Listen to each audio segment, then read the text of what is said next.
رب تعالیٰ کا کرۂ ارض 75% آب ہے اور ظاہر ہے ایسا ہی ہے زیر آب۔ ہمارا اس میں کوئی عمل دخل نہیں۔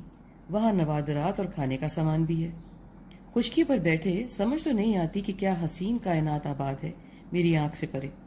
ایک مچھلی کو چکھ لو تو لگتا ہے سارا مزہ اس ہی میں ہے، دوسری کو دیکھو تو لگتا ہے نہیں تو وہ نہیں، یہ ہی کمال ہے۔ اور پھر کیکڑا، لابسٹر، شریمپس، کریبس اور بہت کچھ بھی ہے آبی حیات، ہم جانتے بھی ہیں اور نہیں بھی۔ بہت سی رنگین حسین مچھلیاں ہم گھر پر رکھ کر خوش ہوتے ہیں، ان سے ماحول کیا رنگین اور خوشگوار ہو جاتا ہے۔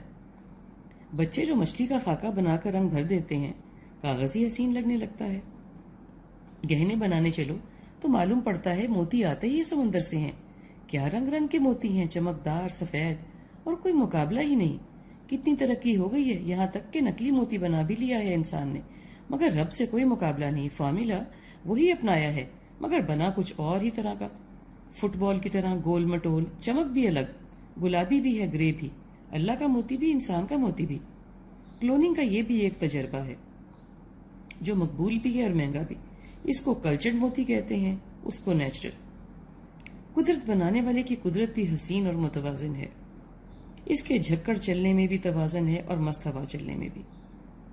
یہ تو زیر آپ کا ایک رخ ہے جو نہایت حسین اور پرکشش دکھتا ہے، سنتا ہے، تصور میں گھوم جاتا ہے۔ ایک اور رخ ہے جو نہایت بھیانک اور اذیتناک ہے، جیسے کہ قوم لوط کو پانی نے آ لیا۔ ہمارے ہاں بھی بارش آتی ہے، سیلاب آ جاتا ہے بیٹھے بٹھائے، زندگی معمول کے مطابق چل رہی ہوتی ہے، جیسے بھی گرمی بھگتتے اپنی ہی رو میں کہ اچانک بادل آ جاتے ہیں، اچھے بھی لگتے ہیں، کبھی تو آنکھ مچولی کر کے چلے جاتے ہیں، اور کبھی جب مناسب لاڑ آتا ہے تو برستے ہیں، محظوظ کرتے ہیں، راحت پہنچاتے ہیں۔ اور یہی لاڑ خود کا توازن کھو بیٹھتا ہے تو نہ دائیں دیکھتے ہیں نہ بائیں، رونتے چلے جاتے ہیں برس برس کے، لگتا ہے کبھی نہیں تھمیں گے، سبھی بہا لے جائیں گے۔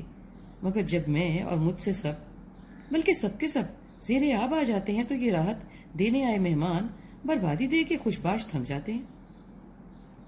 دوسرا رخ بھی ہوا، اب آتے ہیں اصل مطلب کی طرف۔ اس لفظ کا ایک تیسرا رخ بھی ہے جو کہ اصل رخ ہے۔ پانی پانی کر گئی مجھ کو کلندر کی وہ بات، یہ مصرع تو ہم کو یاد ہے، خود کہاں آ گئے ہم، یاد ہی نہیں۔ اللہ نے پیدا کیا تھا وہی حساب بھی لے گا، اس کا وعدہ ہے، ہم بھول گئے، یہ بھی بھول گئے کہ اس کا مجھ کو کائنات کو بنانے کا ایک مقصد تھا۔